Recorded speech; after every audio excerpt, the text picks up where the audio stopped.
Hello and welcome to I.D.Ology podcast. I'm your host Jesse, And I'm your host, Brendan. and today we have Trevor on. Hello. Hey, Trevor.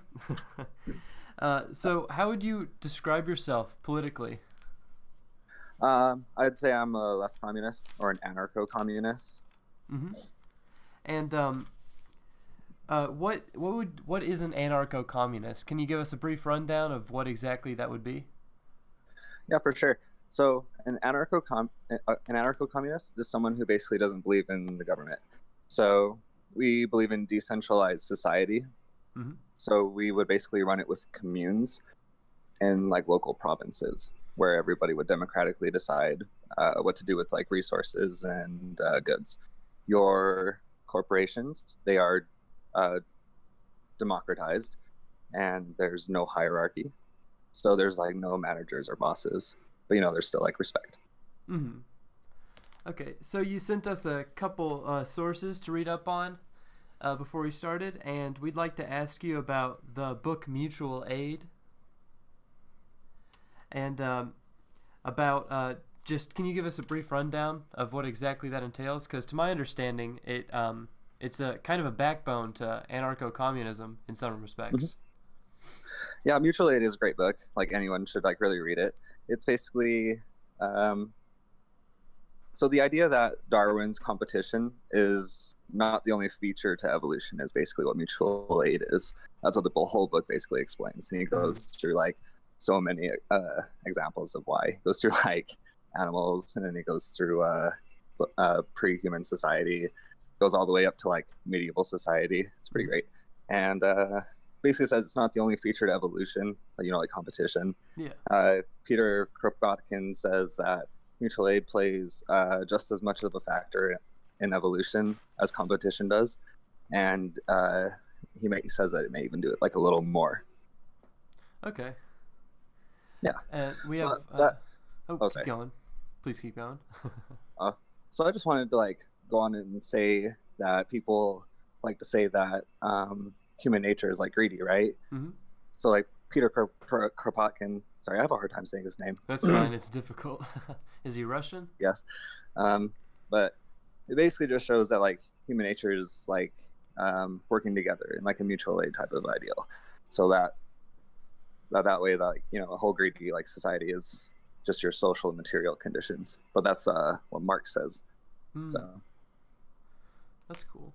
So another thing is Luxembourgism, which seems to also play a sizable role in the theory.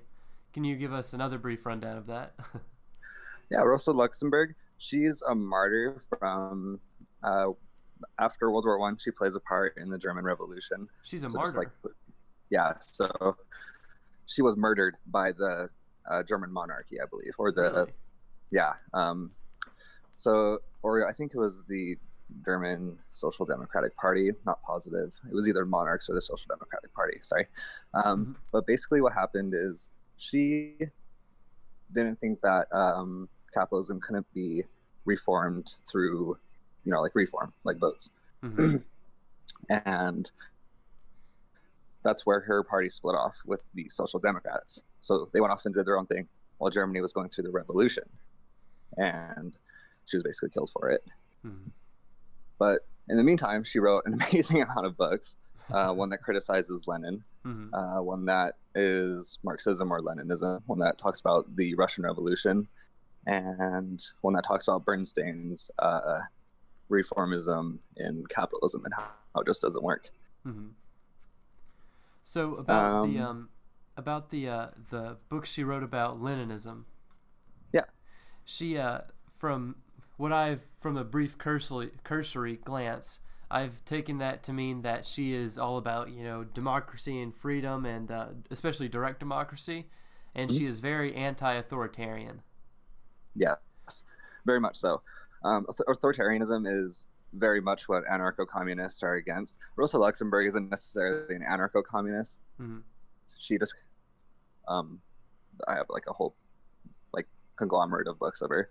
She describes herself as a scientific Marxist, which is basically like centralized state with universal suffrage, democratizing of the work, reduced hierarchy. I'm all good for that society. I like that one.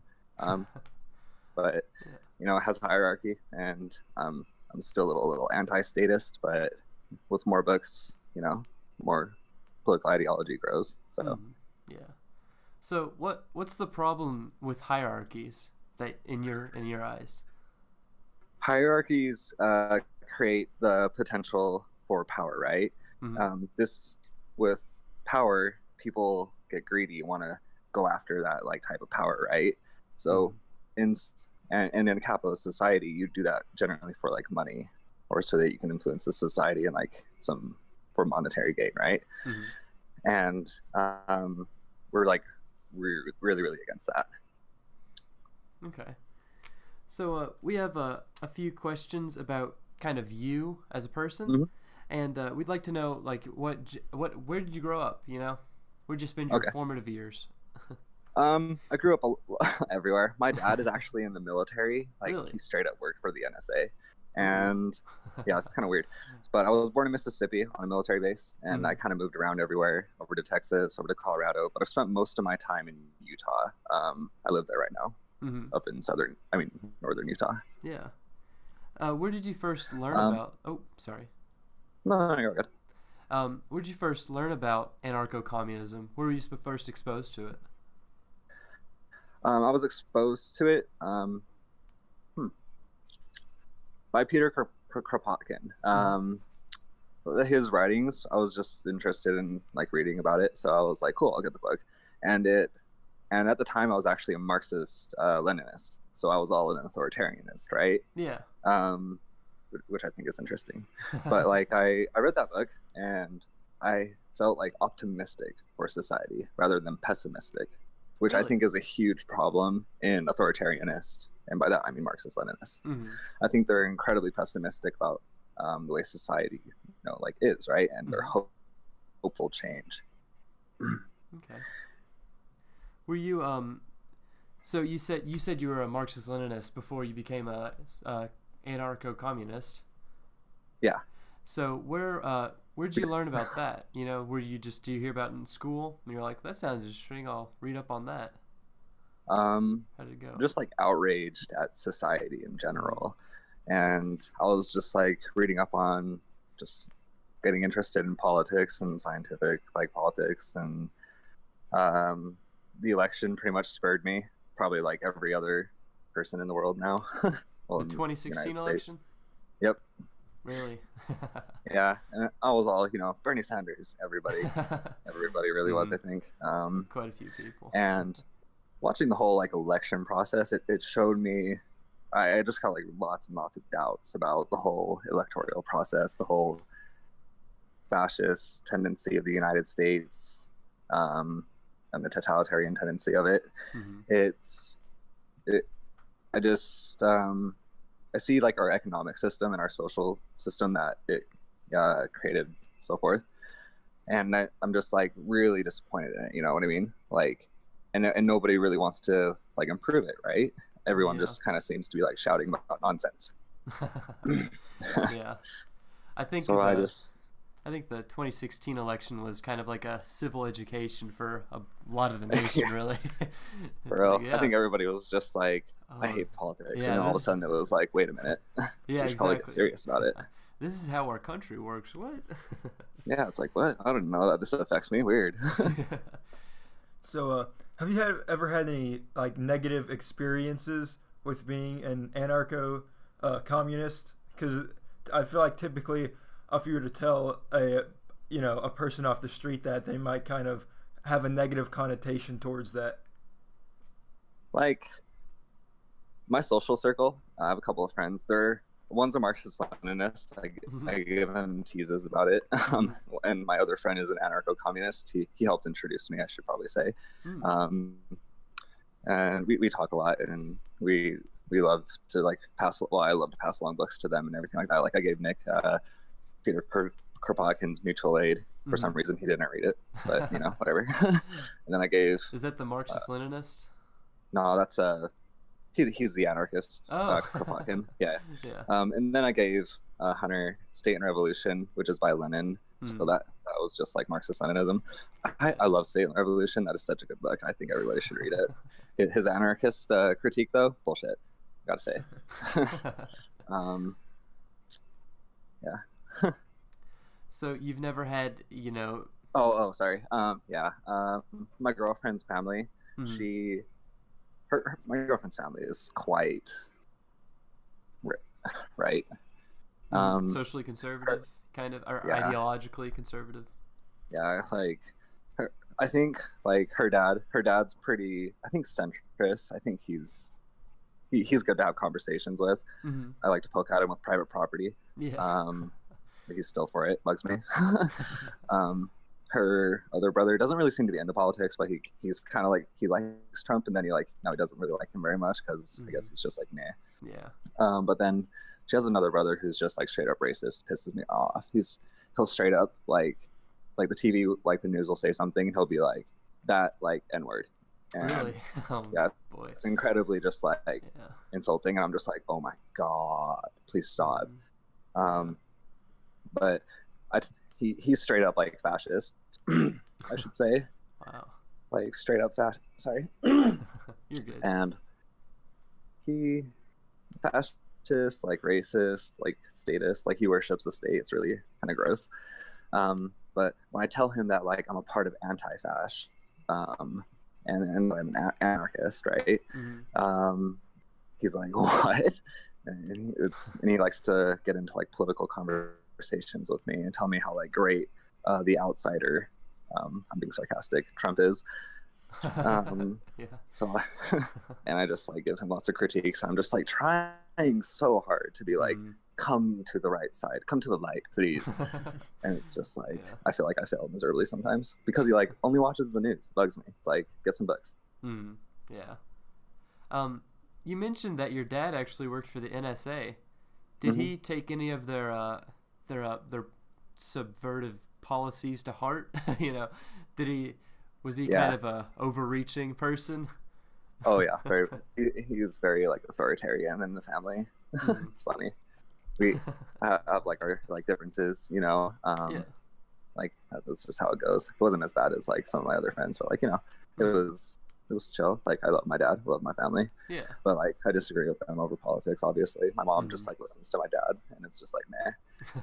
But like you know how it is. I think he's like, he doesn't like understand it. Like ISIS is the KKK, you know, of Muslims. And so when you try to give him critique on like how 1 billion Muslims are like not radicals, it kind of goes over his head. Don't like it. And then it's like African Americans, they're prone to crime. That bugs me. Just like all these, you know how the left and the right like critique each other. Yeah, they have those little squabbles, the little. So do you think his you said you were actually when you defined yourself as Marxist Leninist, were you actively aware, I guess, of the authoritarian connotations of that? Were you like, well, yeah, authoritarianism is pretty good and all that? It wasn't necessarily that I recognized that it was authoritarianism, right?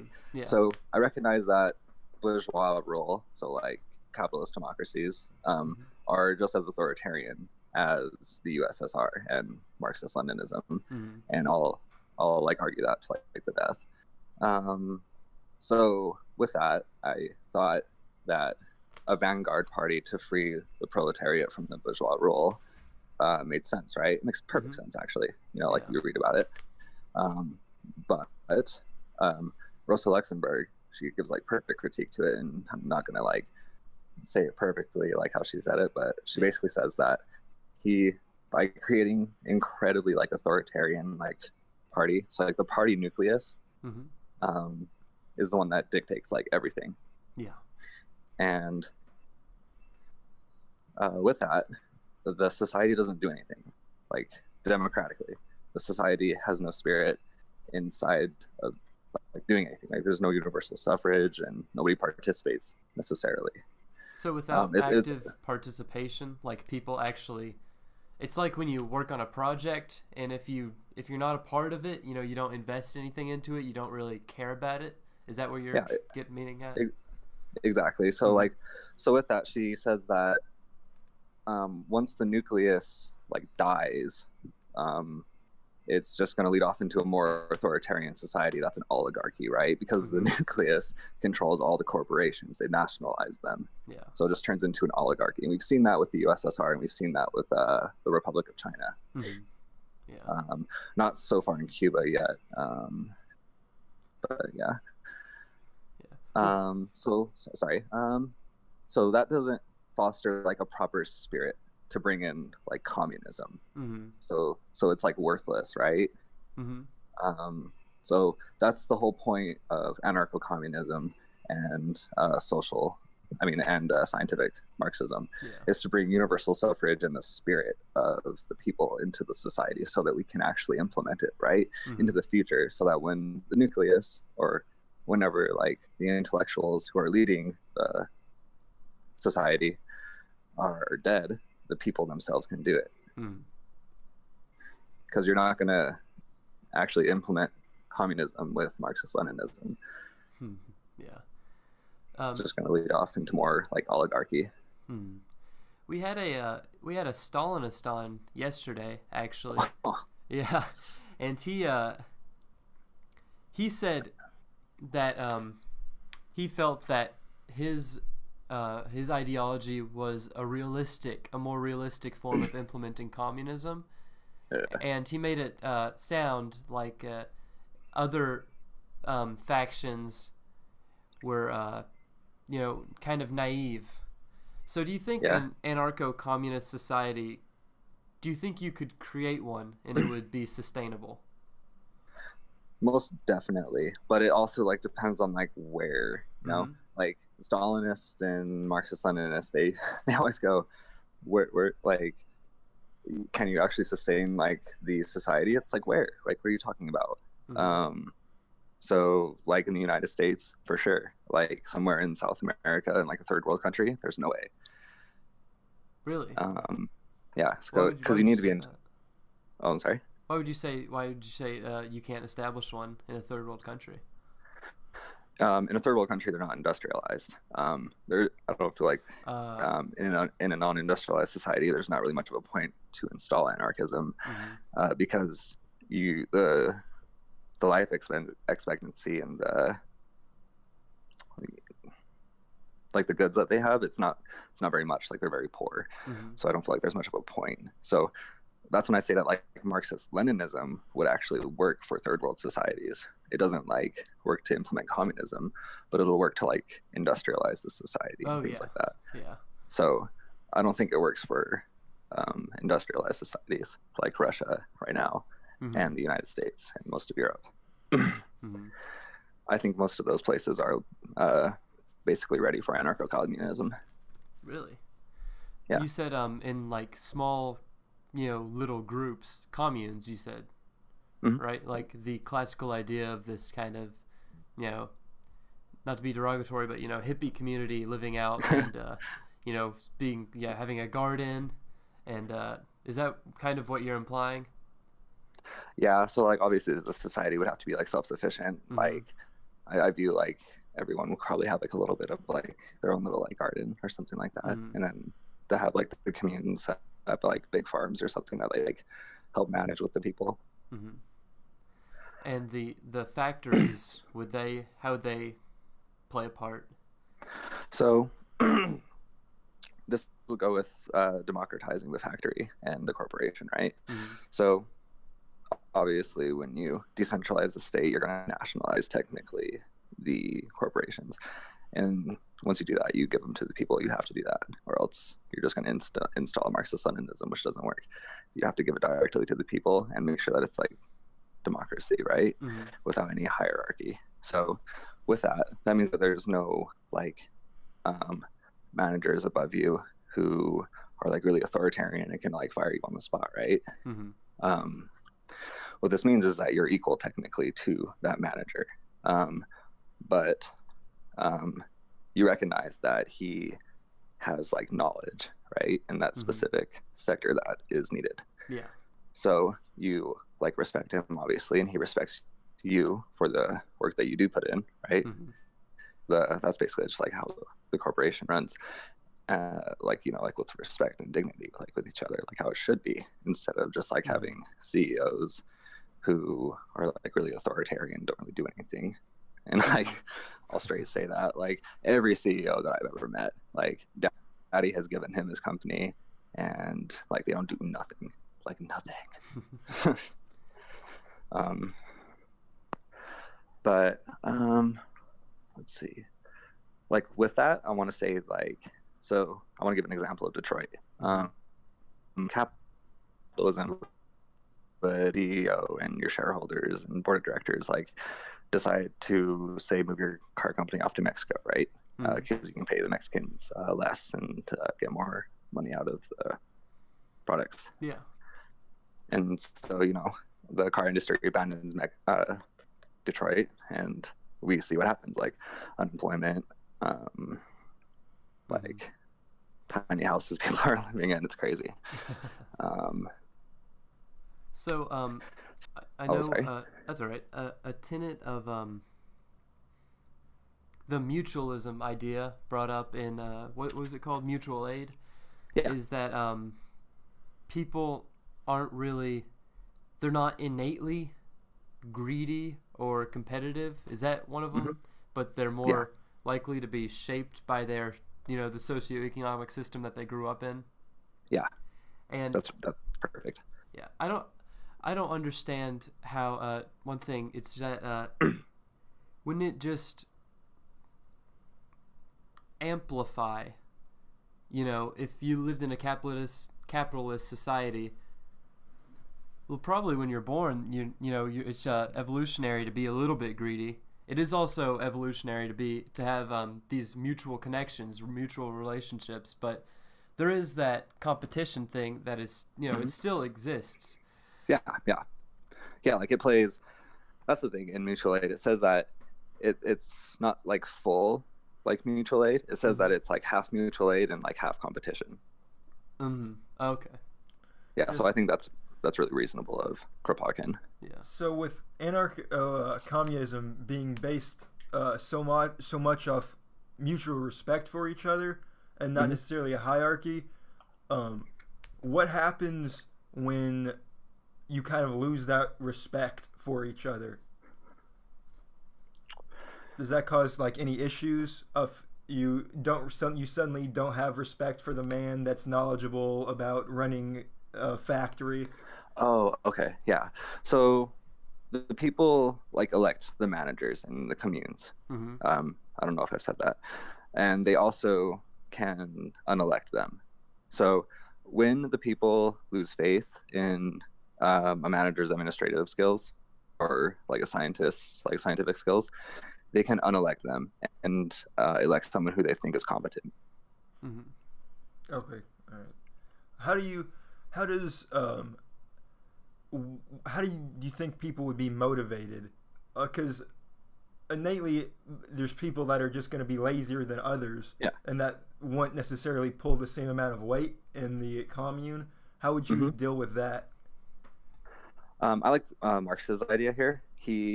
It's what is it? To each according to his ability and to each according to his need. So basically this means that those people who don't really do anything, they get their basic needs met, but they don't get much more than the people who actually do put labor into society. Yeah. What if they could accomplish, what if these people were manipulative and they could accomplish doing nothing, but they could somehow, you know, make others think that they were vital to this society? Do you know what I mean? Is there a way to weed those people out, or? I mean, like, we'd give them like houses and food, but like, really, it's really what you like put into the society, like, right? But we wouldn't like abandon people like we do in democratic like capitalist societies. you said they would vote for the managers, right? Mm-hmm. So what happens? They vote for the managers based on their knowledge, correct, of what they're going to be managing. Yeah, like if they're competent, like Okay. yeah. Well, what happens if you get someone who can convince people that they're competent, but they're not really? So like, I think this is good for like Donald Trump. You know, like everybody on the right thinks he's all competent. Like look at his actions. Nah, he's not. If only we could unelect that dude. That'd be cool. So am I correct in saying that the instead of the currency necessarily being money, the more money you have, the nicer house you have, the nicer car you have, it's more of work. The more work you put in, the more you kind of get out of the society? So with technology and things like that, it makes it so that we don't have to labor as much to get the basic goods that we need, right? We just basically work like 40 hours for the CEOs so they can make more money. We don't really need to work like this much, you know? And I'm not saying that we don't we stop working and work like 10 hours a week or something, but I'm saying we work like 30, like stuff to do. Just enough to get society by and then some, which is what the technology and industrialization and automation does fit in communist society rather than in capitalist society. You get people who, what if people like to work, you know? Yeah. So what if someone just... So they work more? Yeah. Will they get more back? Yeah. Because it's to each according to their ability, right? Yeah. Or no. It's from each according to their ability. I got it mixed up. No, you're good. It's I may not even have the quote perfectly correct. It may be switched around of what I said, but you get the general idea. Marx has this idea. Not every anarchist and not every communist agrees. Some say that we just give goods out to each other based on how much work you've done. I like the idea of labor vouchers. The labor vouchers seem a lot more reasonable, especially in early when you've shifted from money to labor vouchers, right? Because the goal is to get rid of money and currency and things like that. Yeah. So labor vouchers are basically you get work, and the more work that you do, the more labor vouchers you get. You go to the general goods store, you give whoever is working there your general voucher, or you put it into a box or something, I don't know, and take whatever goods you need and leave. You basically get more labor vouchers if you work more, and don't work very much, you get you'll get what? So you basically just get your basic needs met, but not much more if you don't do anything. But if you do a lot, then you get more labor vouchers. And the cool thing with labor vouchers is you can't there's no CEO, but you can't hoard them, and you can't trade them with other people, really. So once you use them, they're destroyed, unlike money. So what exactly clicked with you about, because communism in general as an umbrella term, it deviates pretty far from perspective. So what really clicked with you about, well, I want to see this society where everyone, this egalitarian society. Do you know what I mean?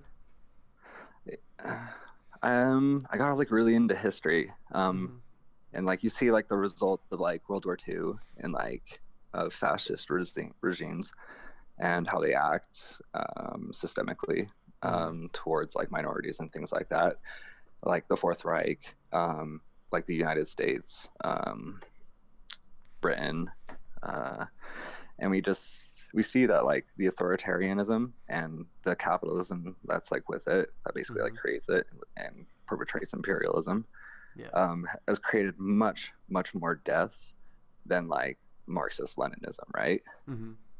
So like with that, it's just I don't know, it's like in my heart, like just want people to be like free and happy and equal, you know. Mm-hmm. I don't like the exploitators Yeah. always doing their business. So you think our economy in the U.S. is, it's a mixed economy. There are, state-controlled aspects of it, and there's also the free market aspects of it. Mm-hmm. So you think that you would have to remove all free market from, this idea? You have to really remove all economics from the idea, don't you? You kind of have to replace it with an entirely new system.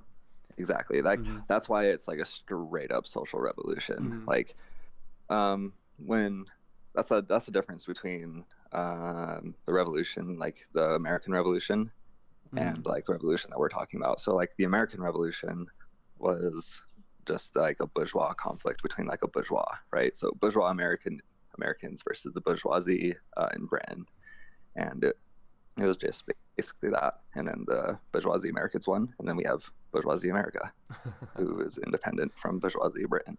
And we want to be absolutely independent from, bourgeoisie. Like, screw that. No masters. Yeah. Why would having a thing about anarcho communism is that there's no hierarchies, right? So that means there would be no leaders. There would just be like kind of the people you would elect in these managerial positions. They would be more advisors. Am I right?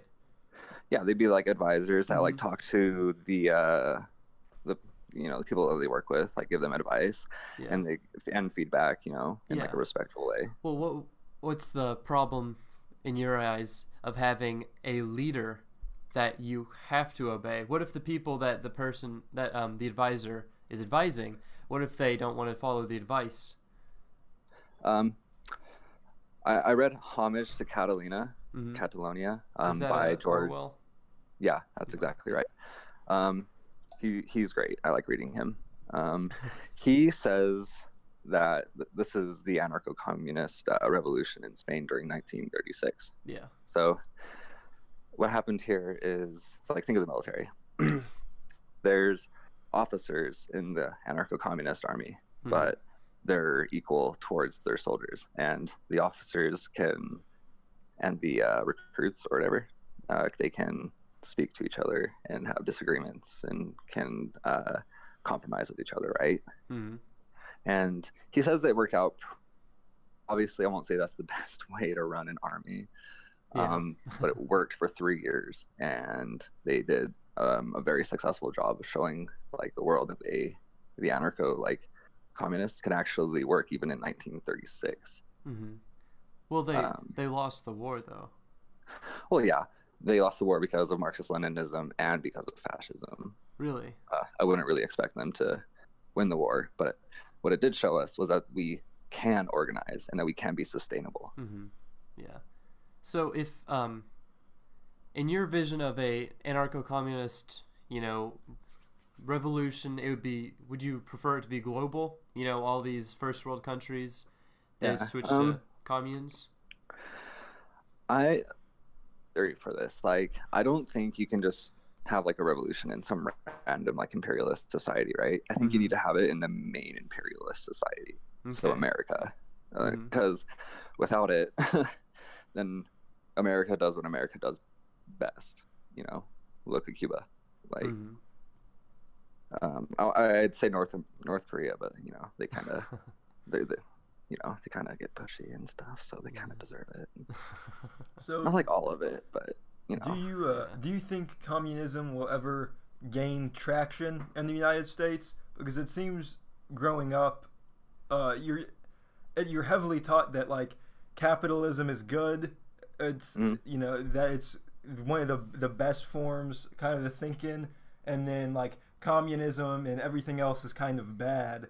And then most people just kind of grow up and, all through school, that's just kind of what they're taught. They kind of accept like, hey, capitalism in the United States works great.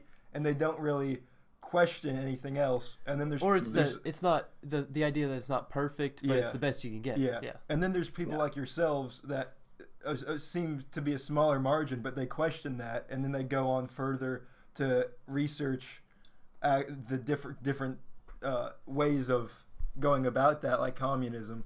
So do you think how do you think communism will spread in the United States? I think it needs to be done like local like organizations. So through like Black Lives Matter, even though they don't perpetrate like communism, I think that's like a great way to like organize with like your fellow, community people, and you can spread class consciousness to them, which is, basically communism. And also like anti-fascist, which is literally like anarchist, Marxist, like the whole like left who's like against fascism. And you like organize like locally for like communists, and you just like educate the people, and with like the freer the media, like alternative media, like social media, all these things, like do that.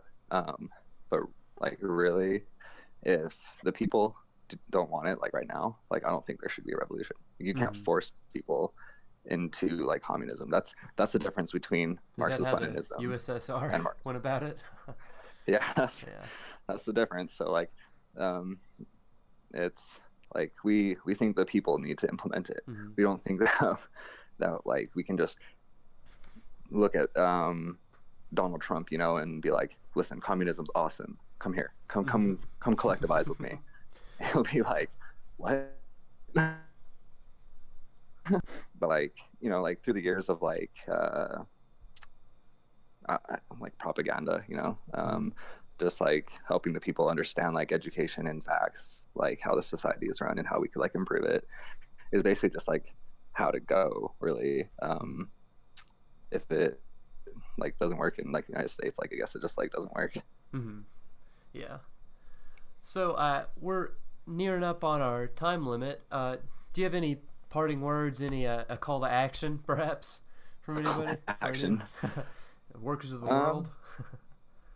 Yeah, I'd just be like, just be against oppression. Like the police are straight up militarized. Like we need to stop that. Like a community police is so much more preferable than this militarized police that we've got going. And support your minorities, like Black Lives Matter, and also if you're white in a Black Lives Matter movement, don't expect to lead it. Expect to be on like the side and just like help out, because that's a black led movement, and it needs to be. Malcolm X makes that absolutely clear in his autobiography. You should read that. All right. Well, cool. Well, that was a nice very conversation. Much. Yeah, it was. Thank you very much for being on the show. Yeah, thank you very much for having me. Hope you guys have a great day. No problem. You too. So that was Trevor. He's an anarcho communist, and he had some really great discussion, and he had some really interesting points that I've never actually heard before. And Yep. So once again, we'd like to thank Trevor for being on the show, and thank you guys for listening or watching. And you guys have a good day. All right.